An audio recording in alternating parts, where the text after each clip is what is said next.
بسم اللہ الرحمن الرحیم۔ محترم سامعین کرام،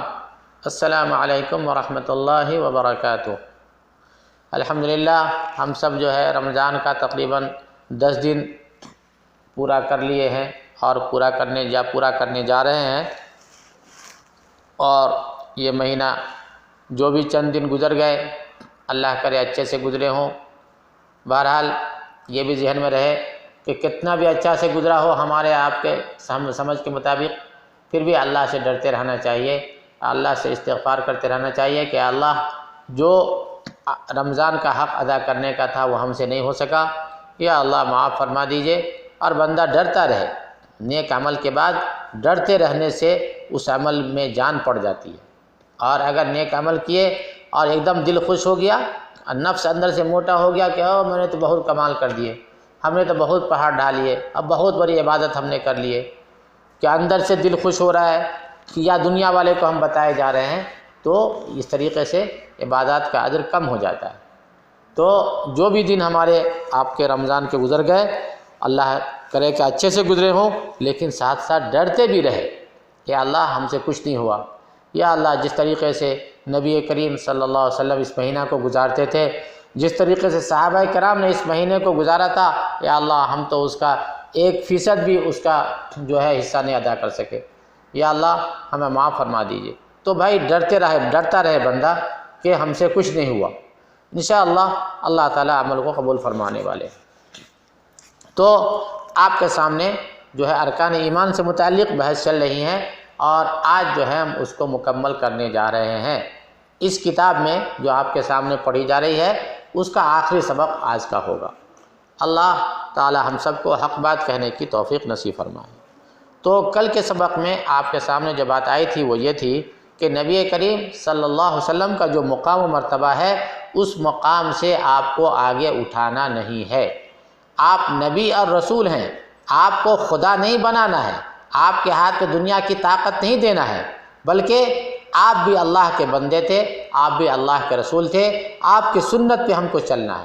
آپ کے بتائے ہوئے طریقے پر اپنی زندگی کو لگانا ہے۔ تو آپ صلی اللہ علیہ وسلم کا جو مقام ہے اسی مقام پہ رکھنا ہے۔ دوسری بات یہ آئی تھی کہ آپ صلی اللہ علیہ وسلم کا جو مقام ہے اس سے آپ کو گرانا بھی نہیں ہے، نعوذ باللہ نعوذ باللہ نعوذ باللہ،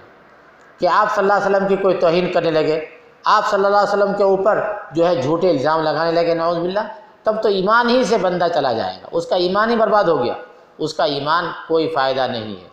تو آپ صلی اللہ علیہ وسلم کو نہ آپ کے مقام سے آگے بڑھانا ہے، نہ آپ کے مقام کو گھٹانا ہے۔ آپ کا احترام، آپ کی سنت پر جان دینا، آپ کے دین کے لیے جان دینا ہماری زندگی کا شیوا ہونا چاہیے۔ کہ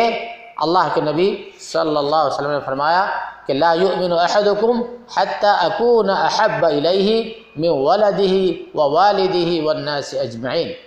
کہ اس وقت تک کسی کا ایمان مکمل نہیں ہو سکتا جب تک کہ نبی کریم صلی اللہ علیہ وسلم کی محبت ہمارے ماں باپ، اپنی اولاد اور دنیا کی ہر چیز کی محبت سے زیادہ نہ ہو جائے۔ تو آپ صلی اللہ علیہ وسلم کی محبت ہمارا دین و ایمان کا حصہ ہے، لیکن اس کا مطلب یہ نہیں ہے کہ آپ کو جو ہے خدا بنا دے، آپ کو جو ہے نبوت کے درجے سے ہٹا کر کے الوہیت اور خدائی کے مقام تک پہنچا دے، ایسا نہیں ہے۔ جیسا کہ کل کے سبق میں بات آئی تھی کہ عیسائیوں نے یہ کام کر دیا، کرسچنوں نے یہ کام کر دیا کہ عیسیٰ علیہ السلام کو نبوت کے درجے سے ہٹا کر کے الوہیت کے درجے پہ ڈال دیا، ان کو اللہ کا بیٹا بنا دیا، اللہ کا ایک پارٹ بنا دیا، اور آج جو ہے وہ ہر چیز عیسیٰ علیہ السلام کے ہی نام سے کرتے ہیں۔ اللہ کا تو ذکر کہیں کہیں ہوتا ہے، سب سے پہلے عیسیٰ ہی کا نام، in the name of Jesus, in the name of God Jesus, ایسے جو ہے ان کے یہاں شروعات ہوتی ہے ہر کام کی۔ تو اللہ تعالی ہم سب کو ان چیزوں سے حفاظت فرمائے۔ چنانچہ مؤلفین فرماتے ہیں لہذا ضروری ہے کہ رسول کریم صلی اللہ علیہ وسلم کی تعظیم میں افراط و تفریط سے گریز کیا جائے، نہ تو آپ کو اللہ تعالیٰ جیسی صفات سونپی جائیں اور نہ ہی آپ کے اس مرتبہ و مقام و احترام اور محبت میں کمی کی جائے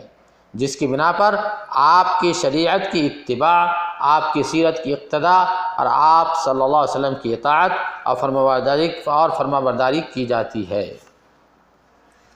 اور آخری بات جو آپ صلی اللہ علیہ وسلم پر ایمان لانے سے متعلق ہے وہ یہ ہے کہ اس وقت تک نبی اکرم پر ایمان درست نہیں ہوگا جب تک کہ آپ صلی اللہ علیہ وسلم کی تصدیق نہ کی جائے، اور جو شریعت آپ لائے اس پر عمل نہ کیا جائے۔ تو اگر ہم نے آپ صلی اللہ علیہ وسلم کی تصدیق نہیں کیا اور آپ کی شریعت پہ عمل نہیں کیا تو پھر جو ہے ہمارا ایمان مکمل اور درست نہیں ہو سکتا ہے۔ یہی معنی ہے اپنے آپ کو آپ صلی اللہ علیہ وسلم کا مطیع و فرما بردار کرنے کا۔ پس آپ کی اطاعت اللہ تعالیٰ کی اطاعت اور آپ کی نافرمانی اللہ تعالیٰ کی نافرمانی ہے۔